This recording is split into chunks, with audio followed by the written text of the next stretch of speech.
ही रुत है, देश ही रंग है, मेरे दिल में हर जुनून में देश संग संग है।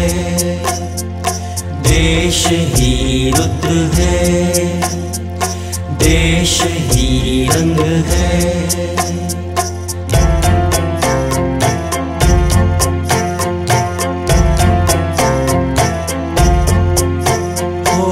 इसकी माटी में बसी है जान अपनी तो,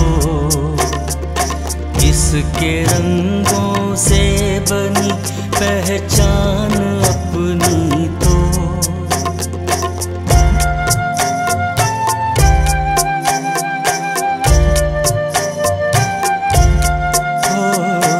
अब शहादत ही बने परवाज़ अपनी तो, हर जन्म कुर्बान है जान अपनी तो।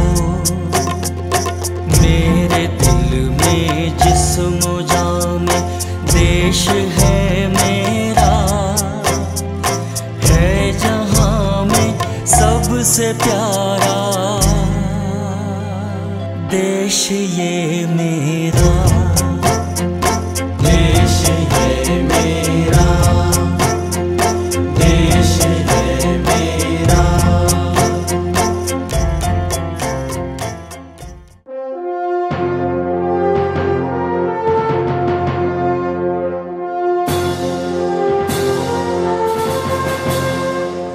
हाथ क्यों बांध रहे हो? मैं कोई कायर नहीं जो भाग जाऊंगा।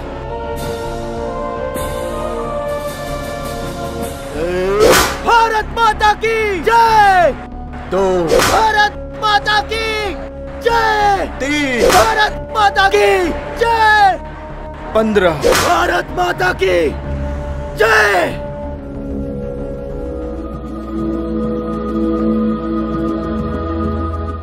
ये आखिरी बार है जो तुमने मुझे पकड़ा है। बाकी जिंदगी तुम मुझे छू भी ना पाओगे। आजाद ही जिया हूं, आजाद ही रहूंगा। आजाद ही जिया हूं, आजाद ही रहूंगा। काका, आजाद के बारे में कुछ और बताओ ना। अवश्य बेटा, मध्य भारत जानते हो, वहीं की एक रियासत अलीराजपुर के गांव भाभरा में जन्म हुआ था इस वीर बालक चंद्रशेखर का। वे थोड़े बड़े हुए तो सारा दिन आदिवासी बच्चों के संग जंगलों में अचूक तीरंदाजी करने लगे। डाकू पुलिस का खेल खेलते तो कभी पकड़े ही नहीं जाते। बेखौफ बचपन था बालक चंद्रशेखर का। आजाद की माता जगरानी देवी के ममतामयी स्वभाव के विपरीत पिता पंडित सीताराम तिवारी का मिजाज बेहद सख्त और अनुशासन प्रिय था। चंद्र, तुम्हारी माँ चाहती थी कि तुम संस्कृत के विद्वान बनो, पर मुन्ना, तुम्हारा तो मन पढ़ाई में लगता ही नहीं। दिन भर दोस्तों के संग जंगलों में भटक भटक कर निशानेबाजी करते रहते हो। इसलिए मैंने तुम्हें बनारस संस्कृत महाविद्यालय भेजने का फैसला किया है। बनारस के देशभक्ति से ओतप्रोत वातावरण में उनकी कुछ कर गुजरने की प्रबल इच्छा को दिशा मिल ही गई। इनकलाब जिंदाबाद, वंदे मातरम। ये क्या हो रहा है? वही जो हर देश प्रेमी को करना चाहिए। ये एक क्रांतिकारी दल है। तुम्हारे जैसे विचार वाले कई दोस्त तुम्हें मिलेंगे वहाँ। सन 1919 में घटी जलियांवाला की हृदय विदारक घटना के बाद से ही आजाद के मन में अंग्रेजों के खिलाफ जबरदस्त आक्रोश था। अहिंसा का ऐसा प्रत्युत्तर घोर अत्याचार है ये। हमें इसका विरोध करना चाहिए। आजाद अपने तमाम साथियों सहित जुलूस निकालकर महाविद्यालय में धरना देते हैं। इसी वजह से पुलिस द्वारा आजाद, मन्मथनाथ और प्रणवेश पकड़े जाते हैं। इतनी सी उम्र में बगावती तेवर। इनकलाब जिंदाबाद। इतनी मुखालिफत, तुम्हें तो सजा ही मिलनी चाहिए। तुम्हारा नाम? आजाद। पूरा नाम? चंद्रशेखर आजाद। पिता? स्वाधीन। माता? भारत माता। उम्र? 15 वर्ष। पता? जेल खाना। इस उद्दंड बालक चंद्रशेखर आजाद को यह अदालत 15 बेतों की सजा सुनाती है। तत्काल तामील हो। भारत माता की जय। आजाद, काका मैं भी आजाद बनूंगा। अवश्य। अब जल्दी से सो जाओ नन्हे आजाद, तुम्हें सुबह जल्दी जागना भी है। जागना तो पूरे देश को भी है। वंदे मातरम, इनकलाब जिंदाबाद, आजाद जिंदाबाद, आजाद। कुछ ही दिन बीते कि गोरखपुर के समीप चौरी चौरा में कत्लेआम की तरह अंग्रेजों ने 172 निर्दोषों को फांसी पर एक साथ लटका दिया। बेईमान, हत्यारे और क्रूर हैं अंग्रेज। ऐसे अहिंसक विरोध को वो एक मजाक समझते हैं। उन्हें उन्हीं की भाषा में जवाब देना बेहद जरूरी है। तो क्या तुम अब गोलियां चलाओगे? मात्र अहिंसा में अब मेरा और विश्वास नहीं। आजाद, तुम्हें हिंदुस्तान रिपब्लिकन एसोसिएशन के प्रमुख राम प्रसाद जी बिस्मिल से मिलना चाहिए। वे बिल्कुल तुम्हारी सोच के क्रांतिकारी हैं। राम प्रसाद बिस्मिल एक अत्यंत ओजस्वी, बेहद बुद्धिमान, अनेक भाषाओं के विद्वान शख्सियत थे। बिस्मिल थोड़े बड़े हुए तो मातृवेदी नामक संगठन बनाया, जो शिवाजी की तरह अंग्रेजों पर दुस्साहसी गुरिल्ला हमले करता था। फिर भारत के इतिहास में एक महान दिन आया जब बिस्मिल ने अंग्रेजी सरकार के विरुद्ध क्रांति का ऐलान करते हुए स्वतंत्र भारत की सरकार का संविधान प्रकाशित कर दिया, जिसके बाद स्वतंत्र भारत की मांग तेजी से उठी और अंग्रेजों के पैरों तले जमीन खिसक गई। इस नई क्रांति युग के सूत्रधार महानायक राम प्रसाद बिस्मिल से तेजस्वी चंद्रशेखर आजाद की आज पहली मुलाकात होने वाली थी। कम उम्र में अपनी देशभक्ति से खासी प्रसिद्धि पाली है तुमने। ये बताओ, क्रांतिकारी क्यों बनना चाहते हो? अहिंसा जैसे और बहुत से सुरक्षित रास्ते भी तो हैं आजादी मांगने के। आजादी मांगने से नहीं, जिद और जुनून से ही मिलती है। तुम्हें मेरे विश्वास को साबित करना होगा।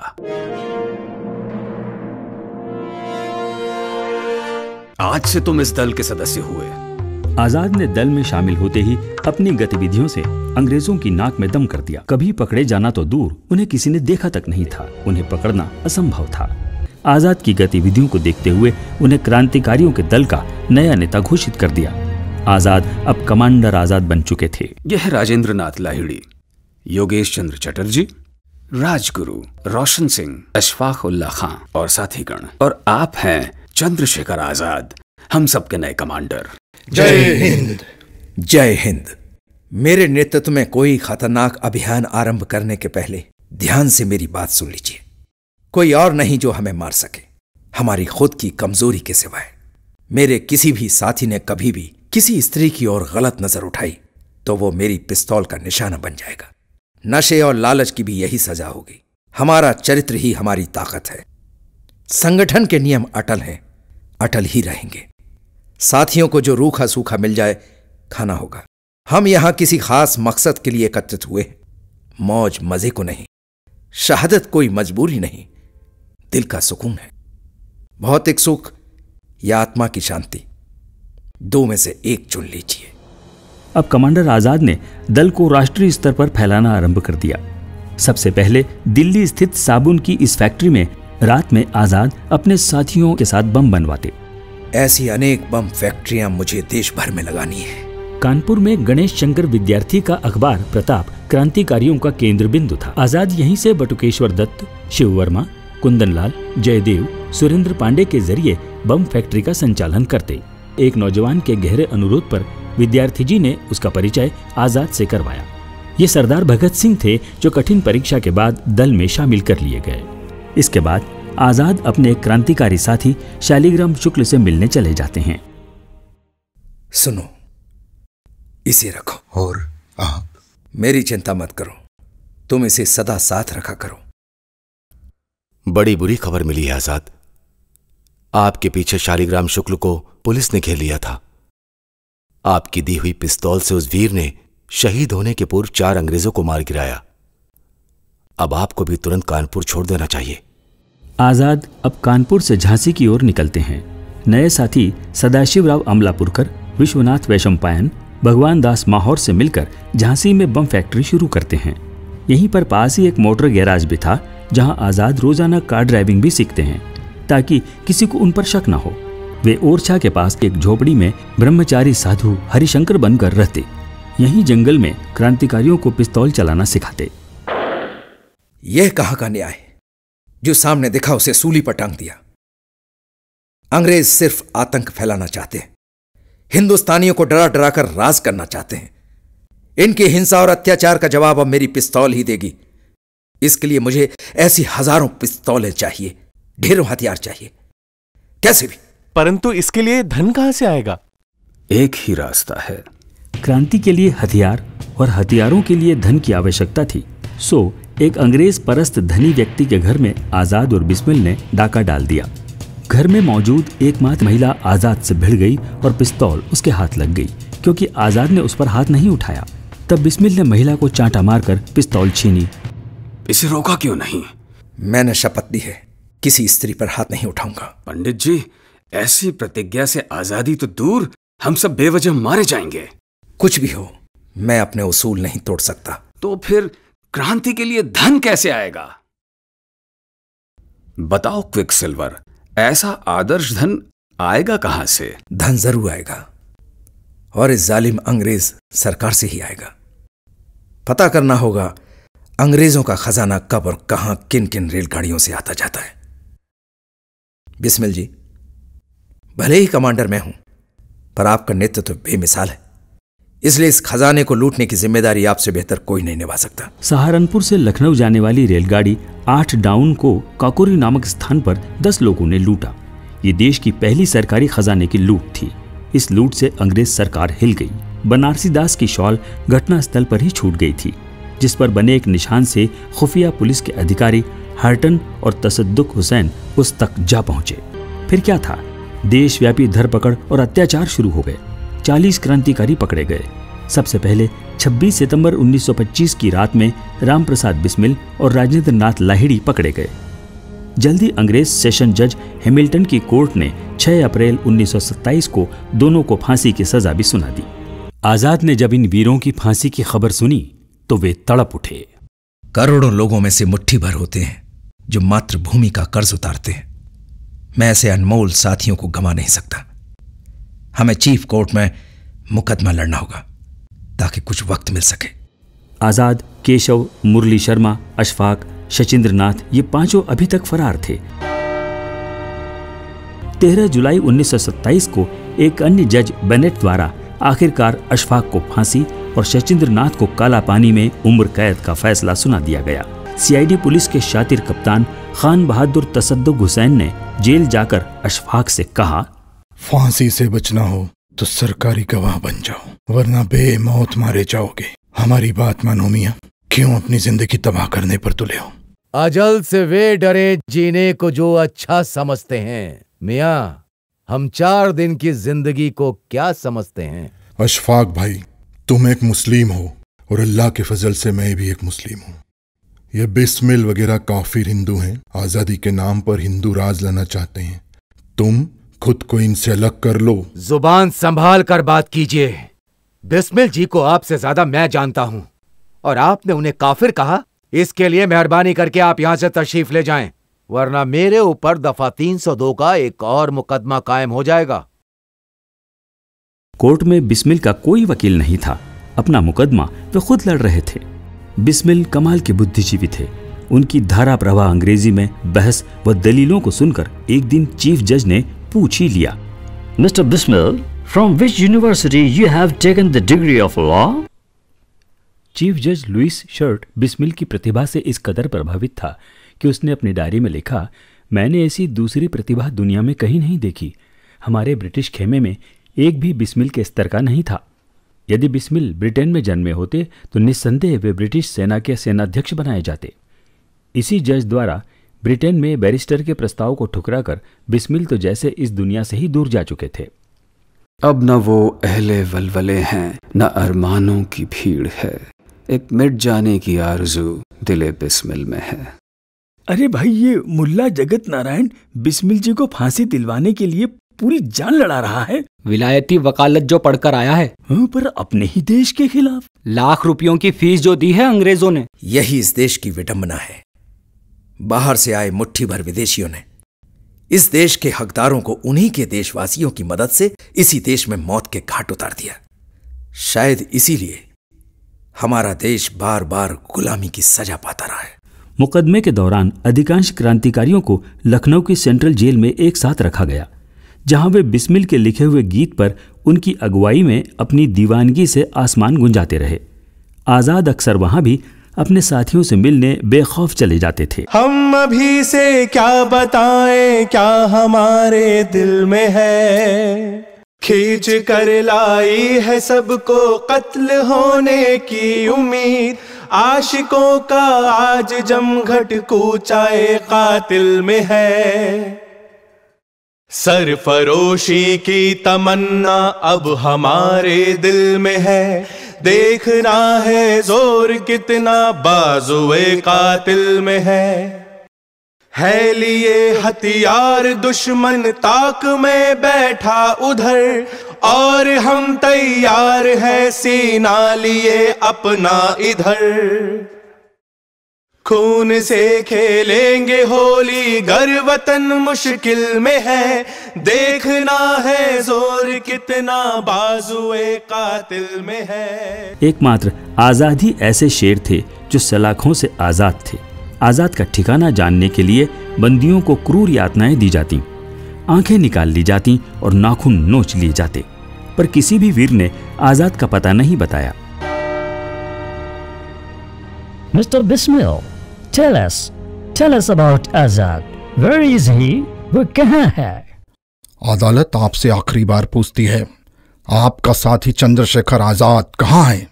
बताइए, वरना खौफनाक सजा दी जा सकती है। खौफनाक? इन नपुंसकों की फौज में वो मर्द न पाया जाएगा। वो तूफान में पलने वाला चिराग है, तेरी फूंकों से ना बुझ पाएगा। वो समंदर है, तूफान है, आजाद है। इसी बीच आजाद ने देश की तमाम हस्तियों से मिलकर साथियों की रिहाई के लिए जी तोड़ प्रयास किए, पर वे सब बेअसर रहे। इससे क्रोधित आजाद ने अंग्रेजों की जमीन हिला दी, खुद वायसराय की अति सुरक्षित ट्रेन में बम विस्फोट कर दिया, पर वो बच गया। यदि ये प्रयास सफल होता तो भारत जल्द ही आजाद हो गया होता। इसके बाद अंग्रेज आजाद के लिए और पागल हो उठे, पर आजाद का बेमिसाल साहस देखिए कि वे कोर्ट में वेश बदलकर अंग्रेज पुलिस उच्च अधिकारियों के बगल में बैठे रहते। अंग्रेज ऐसे दुस्साहस की कल्पना भी नहीं कर सकते थे, इसलिए आजाद को बाहर खोजते रहते। फिर एक काले दिन चीफ कोर्ट ने आखिरकार बिस्मिल और लाहिड़ी की फांसी मुकर्रर कर ही दी। सजा सुनते ही लाहिड़ी ने खुशी से सीटी बजाई, वंदे मातरम, वंदे मातरम। दल के छोटे सदस्यों ने बिस्मिल के पैरों की धूल को मस्तक से लगाया। लाहिड़ी वो ठाकुर रोशन सिंह के चरण स्पर्श किए। सभी कैदी बिस्मिल के पीछे वंदे मातरम कहते हुए बैरकों की ओर चल पड़े। फरेबी अंग्रेजों का अगला निशाना अब राम प्रसाद बिस्मिल थे। आप चिंता मत कीजिए, जल्दी ही वे मुक्त हो जाएंगे। मुझे पता है उसे फांसी दी जाने वाली है, पर उसकी मां को नहीं मालूम। उसे मालूम होना भी नहीं चाहिए। मैं अपने राम से बस एक बार मिलना चाहता हूं। पर उन्हें तो गोरखपुर जेल ले जाया गया है। बिस्मिल से मिलने जब पिता रघुवीर सिंह व साथी पहुंचे तो जेल के द्वार पर मां पहले से ही खड़ी हुई थीं। बिस्मिल को मुलाकात के लिए लाया जाता है। तुझे बचपन से सिखाया है जो जी में आए करना, बस खुश रहना। जब इस रास्ते को चुन ही लिया है तो रोता क्यों है? मां, मैं फांसी की वजह से नहीं रो रहा। मैं तो इसलिए रो रहा हूं कि तुझसे ये आखिरी मुलाकात है। अब तू दोबारा कभी नहीं मिलेगी। मैं तेरी गोद में अब फिर कभी सिर नहीं रख पाऊंगा। मां, ये मेरी तुझसे आखिरी बात है। बिस्मिल के विचारों की ताकत से डरे अंग्रेज उन्हें अंतिम समय में पेन स्याही तक नहीं देते थे, इसलिए बिस्मिल अपने खून से ही दीवारों पर लिखते रहे। बिस्मिल ने आज आखिरी बार अपने लहू से मां को कुछ अंतिम शब्द इस मिठाई के डिब्बे में लिखे हैं।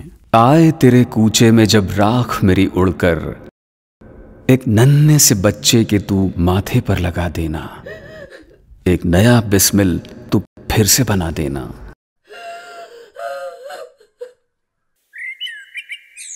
सुबह 6:30 बजे बिस्मिल को फांसी के तख्त पर लाया गया।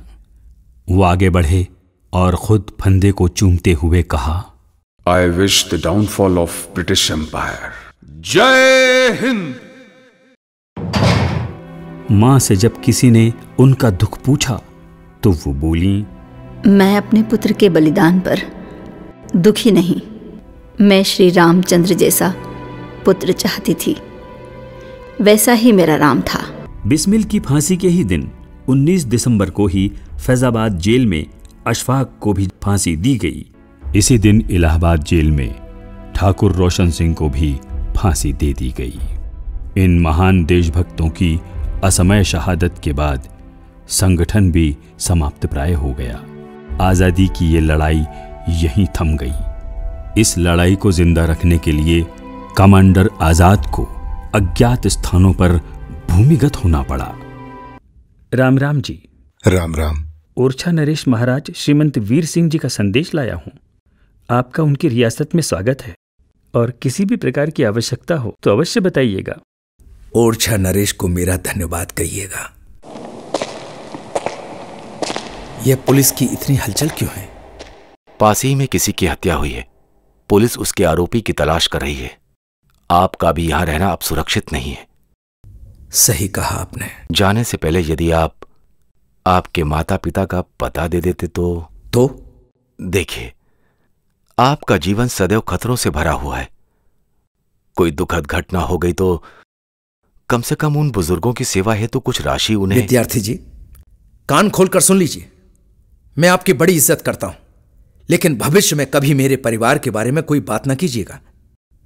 मुझे मेरे परिवार की या मेरी कोई गौरव गाथा नहीं लिखवानी है। उनके समान इस देश में लाखों माता पिता हैं जिन्हें एक वक्त का भोजन भी नसीब नहीं।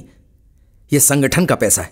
संगठन का एक एक पैसा देश की सेवा के लिए है और अब संगठन ही मेरा परिवार। पंडित जी से बात की आपने?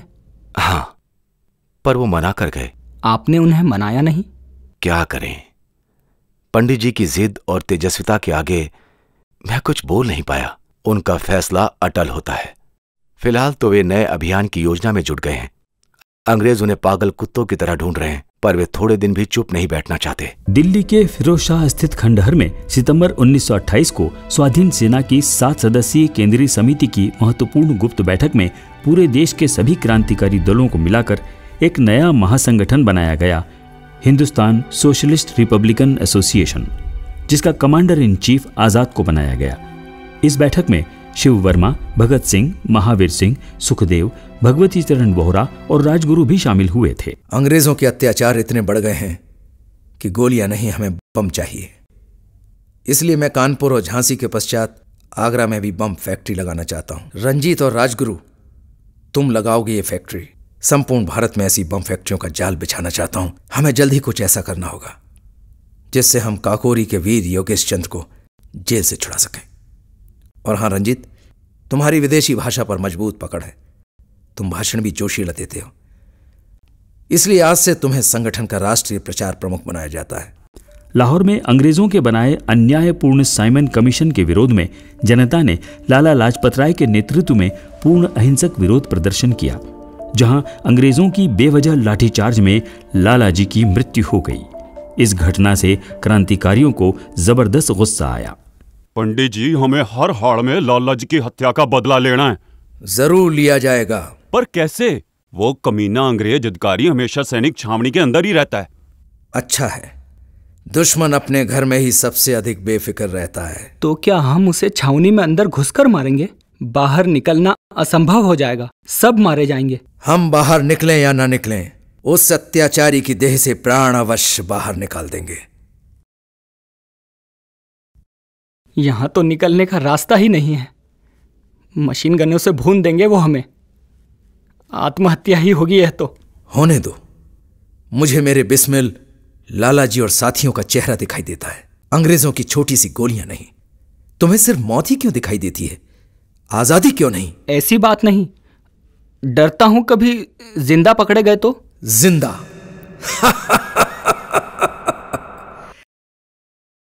दुश्मन की गोलियों का सामना हम करेंगे। आजाद ही रहे हैं, आजाद ही रहेंगे। रंजीत, तुम अजय हो, तुम करोगे उस राक्षस का अंत मेरे साथ। राजगुरु, तुम भी।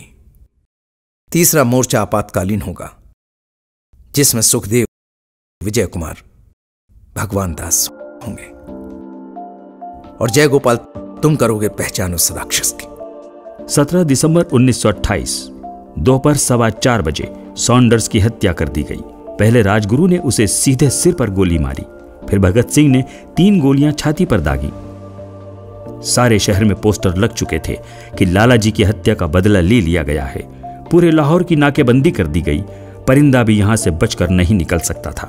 फिर भी भगत सिंह दुर्गा भाभी की मदद से अंग्रेज मेम साहब और लाट साहब के वेश में कार से फरार हो गए।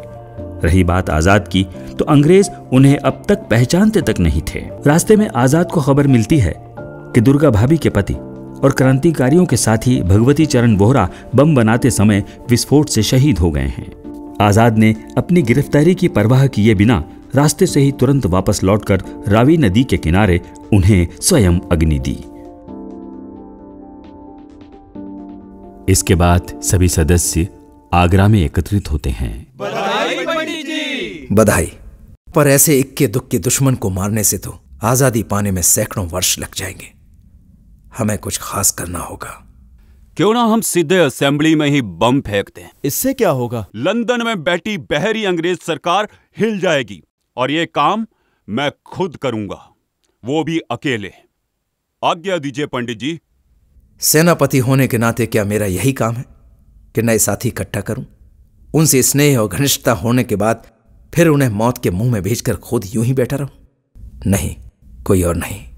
यह काम मैं खुद करूंगा और अकेले करूंगा। आपको मेरी कसम पंडित जी, यदि आपने मुझे रोका तो मैं यूं ही दुख से मर जाऊंगा। आजाद भगत को गंवाना नहीं चाहते थे, पर जिद से बेबस होकर उन्होंने सुरक्षा बढ़ाते हुए सुखदेव बटुकेश्वर राजगुरु को भी साथ कर दिया। 8 अप्रैल 1929 को असेंबली में इन वीरों ने आज़ादी की मांग के पर्चे और नुकसान न पहुंचाने वाले बमों को फेंका और भागने के बजाय खुद ही गिरफ्तारी दे दी। परंतु इस अहिंसक बर्ताव पर आज़ाद बहुत दुखी हुए। उन्हें धोखेबाज अंग्रेजों से इस तरह पेश आना उचित नहीं लगा। हुआ भी वही। 7 अक्टूबर 1930 को अंग्रेजों ने इन वीरों को फांसी की सजा सुना दी। मेरे रंजीत को कुछ नहीं होने दूंगा। मेरे जीवित रहते उसे कुछ नहीं होगा। यह मेरा मां भारती से वचन है। वैशंपायन जी, पुलिस इधर ही आ रही है। वर्तमान दल विघटन करना होगा, वरना सूत्र से सूत्र मिलकर हमारे सारे साथी पकड़े जाएंगे। तुम सब लोग भी भूमिगत हो जाओ। रहा मैं तो मेरे रंजीत के लिए मैं कुछ भी कर जाऊंगा। बच्चन जी, तुम जीवित रहो तो मेरी जन्मभूमि भावरा जाकर मेरी मां से अवश्य मिलना। आजाद अब आर पार की लड़ाई ठान चुके थे। एक दिन जेल में भगत सिंह को आजाद की एक चिट्ठी मिलती है। रंजीत, मैं जेल पर सीधी फायरिंग कर तुम्हें छुड़ाने आ रहा हूं। मैंने जेल पर आक्रमण की पूरी तैयारी कर ली है। अब चाहे जितनी मौतें हों, मैं तुम्हें आजाद करवा कर ही रहूंगा। यह मेरा अटल निश्चय है। हमें नौजवानों को जगाना है, उन्हें एक नहीं लाखों भगत सिंह बनाना है। पंडित जी को समझाएं, मेरी मित्रता में पागलपन ना करें। दर्जनों बेगुनाह मारे जाएंगे, हमारा संगठन बदनाम हो जाएगा और देश को जगाने का हमारा पवित्र उद्देश्य अधूरा रह जाएगा। मैं यहां से जिंदा नहीं, फांसी पर चढ़कर ही जाऊंगा। खुद भगत सिंह की जिद के बाद आजाद के पास कोई आक्रामक उपाय नहीं बचा था। आजाद भगत सिंह को इस कदर चाहते थे कि वे इस दुख में पागल से हो गए। हार कर उन्होंने भगत सिंह की आज़ादी की खातिर दुर्गा भाभी व शीला दीदी के हाथों गांधी जी को एक चिट्ठी लिख भेजी। यदि आप मेरे साथियों की फांसी और उन पर चलने वाले मुकदमों को रद्द करवा सकें तो मैं चंद्रशेखर आजाद खुद को आपके हवाले कर दूंगा। फिर आप मेरे साथ जो करना चाहें करें। मैंने सदैव अहिंसा का ही समर्थन किया है। अच्छा होता यदि वे भी ऐसा ही करते। मेरे पास और कोई विकल्प नहीं है। बहुत निराशाजनक। मुझे ही कुछ करना होगा। रंजीत को छुड़ाने के लिए दोबारा नया संगठन बनाना होगा। बड़ा ही गहरा दाग है यारो जिसका गुलामी नाम है, उसका जीना भी क्या जीना जिसका देश गुलाम है। सीने में जो दिल था यारो आज बना है शोला मेरा, रंग दे बसंती चोला। भगत सिंह और साथियों ने जेल में भी अंग्रेजी सरकार का विरोध जारी रखा। लगातार 45 दिनों तक उन्होंने भूख हड़ताल की, जिसके दौरान साथी यतीन्द्रनाथ की मौत हो गई। इसी बीच आजाद मुंबई पहुंचकर अपने साथी पृथ्वीराज को नए संगठन की जिम्मेदारी देते हैं और स्वयं भगत सिंह की रिहाई संबंधी सलाह मशविरे के लिए विद्यार्थी जी से मिलने जा पहुंचते हैं, जो उस वक्त हरदोई जेल में बंद थे। मैं आपकी पीड़ा को समझता हूं, पर कोई रास्ता नहीं है। आप उसे क्यों नहीं मिलते? वे भी कुछ कर सकते हैं। अंग्रेज उनकी बड़ी सुनते हैं। सुना है आप आजादी के लिए अंग्रेजों से कोई समझौता कर रहे हैं। हाँ, इसके बाद मुल्क आजाद हो सकेगा। अंग्रेज देश छोड़कर चले जाएंगे। और इस आजादी के बाद जेल में बंद भगत सिंह और मेरे तमाम साथियों सहित देश भर के क्रांतिकारियों पर जो मुकदमे दायर हैं, वे खत्म होंगे या यूं ही चलते रहेंगे? उनका दोष क्या है? अपने वतन की आजादी चाहना? धिक्कार है ऐसी राजनीति को जो मातृभूमि पर प्राण न्यौछावर करने वालों की रक्षा न कर सके। मैं जरूर कुछ करूंगा, पर मुझे थोड़ा वक्त चाहिए। मैं और समय बर्बाद नहीं कर सकता। आजाद के अल्फ्रेड पार्क पहुंचते ही किसी ने थाना कर्नेलगंज पर पुलिस को खबर कर दी। Inspector Vishweshwar Singh police superintendent नॉट बाबर को इस बाबत फोन करता है।